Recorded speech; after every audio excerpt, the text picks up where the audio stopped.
Ben-Hur, chapitre 42. Iras abat ses cartes. Ben-Hur mit pied à terre devant l'hôtellerie d'où les trois mages étaient partis plus de 30 ans auparavant pour se rendre à Bethléem. Il laissa son cheval aux soins de son domestique arabe et peu d'instants plus tard, il entrait dans la grande salle du palais de son père. Il s'informa d'abord de Malouk. On lui répondit qu'il était sorti. Il manifesta alors l'intention de se rendre auprès du marchand et de Balthazar afin de les saluer. Eux aussi s'étaient fait porter au temple pour assister à la célébration de la Pâque. Pendant qu'un serviteur répondait à ces questions, le rideau qui fermait la porte de la salle se souleva et l'Égyptienne parut. Elle s'avança, enveloppée comme d'un nuage dans les draperies de gaze qu'elle aimait apporter, jusqu'à l'endroit de la vaste salle où la clarté, projetée par le grand chandelier à cette lampe, était la plus brillante. Sa beauté n'était pas de celles qui craignent de se montrer à une lumière trop éclatante. Ben-Hur, dans l'excitation causée par les événements des jours précédents, lui avait à peine accordé une pensée, mais elle n'avait eu qu'à paraître pour regagner son influence sur lui. Il fit vivement quelques pas à sa rencontre, puis il s'arrêta frappé de stupeur à la vue du changement qui s'était opéré en elle. Elle n'aurait pas pu recevoir un étranger avec une froideur plus marquée. Elle restait immobile, aussi indifférente en apparence qu'une statue, mais le port de sa tête, ses narines contractées, la manière dont elle serrait ses lèvres exprimait quelque chose ressemblant à de la répulsion. Elle parla la première. « Tu arrives au bon moment, fils de Hur », lui dit-elle d'une voix singulièrement claire et distincte. « Je désirais te remercier de ton hospitalité. Demain, je n'en aurais peut-être pas eu l'occasion. » Ben-Hur s'inclina légèrement sans la perdre des yeux un instant. « On m'a raconté, reprit-elle, que les joueurs de dés ont coutume, quand la partie est finie, de prendre leur tablette et de faire leur compte, après quoi ils offrent une libation aux dieux et couronnent le vainqueur. Nous avons joué une partie, elle a duré longtemps. Maintenant qu'elle est terminée, ne déciderons-nous pas à qui la couronne appartient ?» Bien qu'il fût sur ses gardes, Ben-Hur répondit en affectant un ton de plaisanterie. « Il ne servirait de rien à un homme de s'opposer aux volontés d'une femme. Dis-moi, poursuivit-elle en penchant sa tête de côté, avec un sourire ironique, dis-moi, prince de Jérusalem, où est maintenant ce fils du charpentier de Nazareth, qui doit être en même temps fils de Dieu et dont tu attendais de si grandes choses ?» Il fit un geste d'impatience et répliqua « Je ne suis pas son gardien. » La belle tête s'inclina encore davantage. « A-t-il réduit Rome en pièces ?» Ben-Hur étendit la main comme pour l'arrêter, mais elle continua sans se laisser émouvoir. « Où donc a-t-il établi sa capitale? Ne pourrais-je voir son trône posé sur des lions de bronze? Et son palais? Il a fait sortir des morts du tombeau. Que serait-ce donc pour lui de faire surgir de terre un palais d'or? Il n'aurait qu'à frapper le sol du pied et à dire un mot, et sa maison serait prête devant lui, ornée de colonnes pareilles à celles de Karnak. » Il n'y avait guère moyen de croire à une plaisanterie de sa part. Cependant, Ben-Hur essaya encore de lui répondre d'un ton de bonne humeur. « Attendons encore un jour, encore une semaine, et peut-être verrons-nous les lions et le palais. » Elle reprit sans relever son interruption. « Comment se fait-il que je te revoie dans cette robe ? Ce n'est pas là le costume des gouverneurs de l'Inde ou des satrapes de la Perse. J'ai vu celui de Téhéran. Il portait un turban de soie et un vêtement tissé d'or. La garde de son épée resplendissait d'un éclat de pierreries qui m'éblouit tellement que je pensais qu'Osiris avait emprunté la gloire du soleil pour la lui donner. Je crains que tu ne sois pas encore entré en possession de ton royaume, de ce royaume sur lequel je devais régner avec toi. La fille de mon sage ami m'apprend qu'Isis peut déposer un baiser sur un cœur sans qu'il en devienne meilleur pour cela, dit froidement Ben-Hur. Elle jouait avec son collier de pièces d'or et s'écria « Je l'ai vu entrer à Jérusalem, ton César. Tu nous avais dit qu'il se proclamerait roi des Juifs sur les marches du temple. J'ai vu la procession qui descendait la montagne en agitant des palmes. C'était un beau spectacle. Mais je cherchais en vain, au milieu de cette foule, une figure qui eut un aspect royal. Un cavalier vêtu de pourpre, un conducteur de chariot portant une cuirasse d'airain, un guerrier altier tenant à la main un bouclier rivalisant de grandeur avec sa lance. Je cherchais son escorte, j'aurais aimé à le voir suivi par un prince de Jérusalem et une cohorte de ses légions de Galiléens. » Elle lui jeta un regard de dédain, puis elle éclata de rire, comme si le souvenir qui se présentait à elle était trop ridicule pour provoquer son mépris. Au lieu d'un Sésostris triomphant ou d'un César ceint du casque et de l'épée, qu'ai-je vu? Un homme ayant un visage et des cheveux de femme, assis sur le poulain d'une ânesse et pleurant. Ah, c'était là le roi, le Fils de Dieu, le Rédempteur du monde. Ben-Hur, malgré lui, tressaillit sous le coup de ce sarcasme, mais elle ne lui laissa pas le temps de se reprendre. « Je n'ai pas quitté ma place, prince de Jérusalem. Je ne riais pas. Alors je me disais, attends encore, c'est dans le temple qu'il se glorifiera lui-même, ainsi qu'il convient à un héros qui s'apprête à prendre possession du monde. Je le vis s'arrêter devant la porte appelée la Belle. Il y avait là une foule de personnes à côté de moi, sur le portique. Il y en avait dans les parvis et sur les marches du temple. Il y avait là peut-être 1 million d'hommes et de femmes retenant leur respiration afin de mieux entendre sa proclamation. Les colonnes du temple n'étaient pas plus immobiles que nous. Je m'imaginais que j'entendais craquer les essieux de l'énorme char de Rome. Ô prince, par l'âme de Salomon, ton roi de l'univers serra sa robe autour de lui et s'en alla.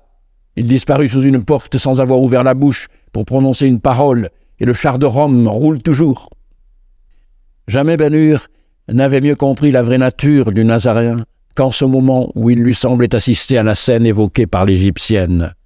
Il se disait que jamais homme guidé par des motifs purement humains n'aurait agi de cette façon, et qu'en s'éloignant ainsi de la belle porte, le Christ avait affirmé une fois de plus devant ce peuple accoutumé aux paraboles, ce qu'il lui avait déjà donné à entendre si souvent, que sa mission n'était pas une mission politique. Sa pensée, plus prompte que l'éclair, lui fit voir l'espoir de la vengeance, si longtemps caressé, disparaissant pour ne plus revenir. En même temps, il lui semblait que l'homme au doux visage se rapprochait de lui tellement qu'il lui communiquait un peu de son esprit.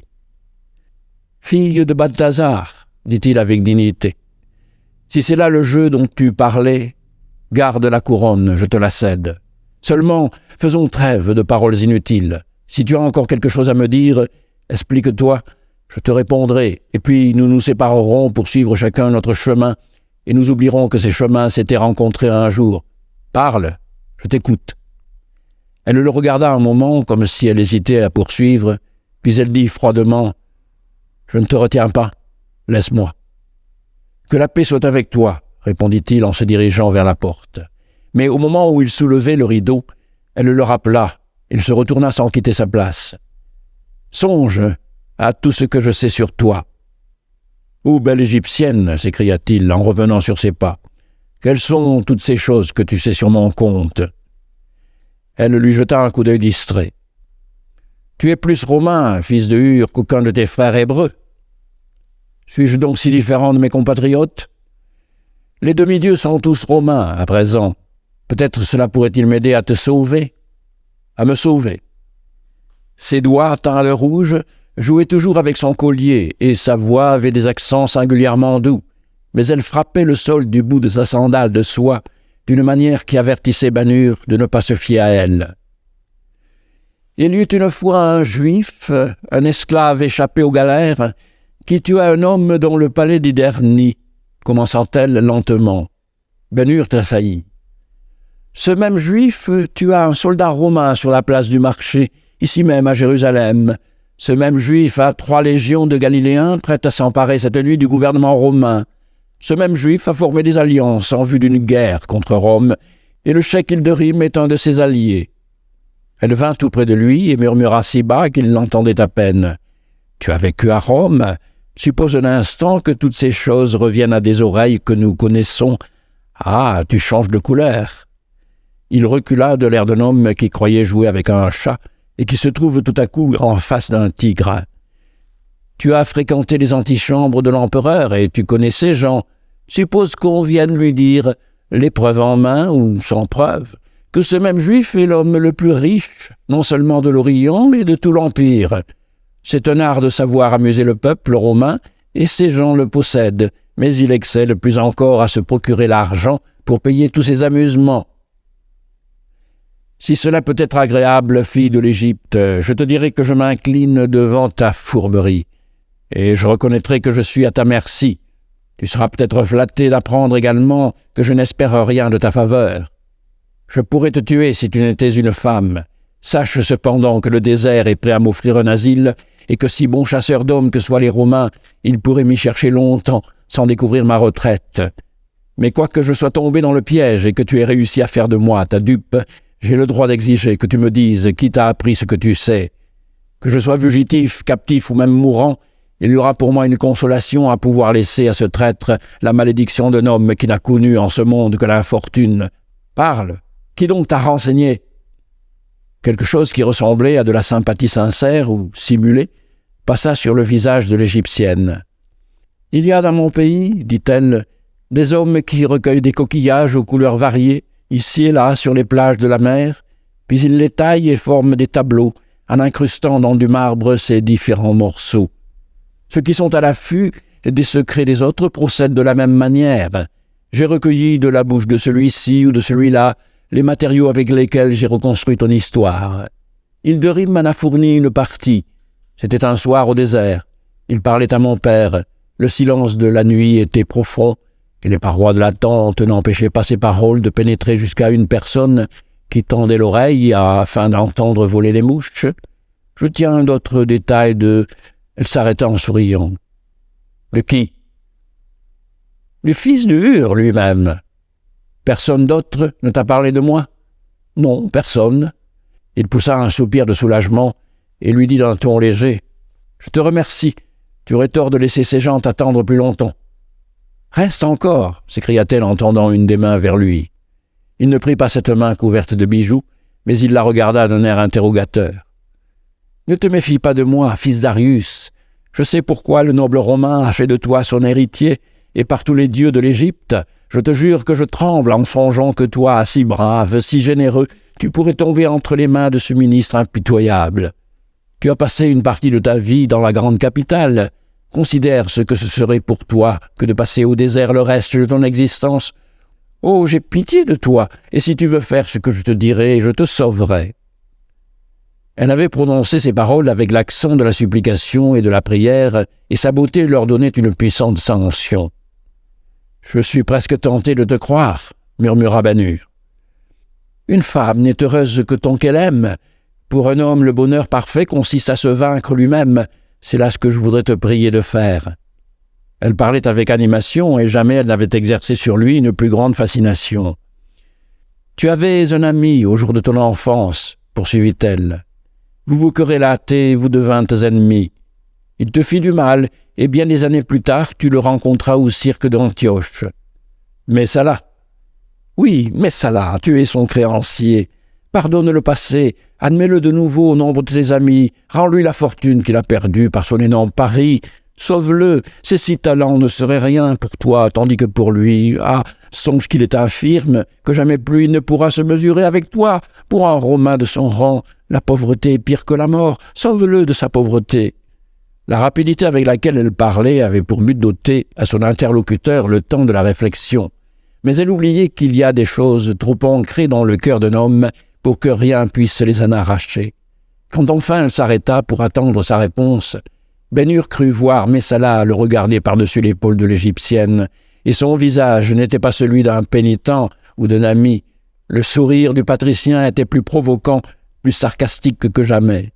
« La cause a été jugée une fois, sans appel possible, et Messala n'obtiendra jamais rien de moi, » s'écria-t-il. « Mais dis-moi, ô Égyptienne, si lui-même t'a chargé de me présenter cette requête. » « Il a une noble nature, il te juge d'après lui-même. » « Puisque tu le connais si intimement, dis-moi s'il ferait pour moi, les rôles étant changés, ce qu'il me demande de faire maintenant. Réponds-moi, par Isis, réponds-moi pour l'amour de la vérité. »« Oh, commença-t-elle, il est romain, c'est là ce que tu veux dire. Par où tu entends qu'étant juif, je ne puis pas juger ce que je lui dois, d'après ce qu'il me devrait en pareil cas.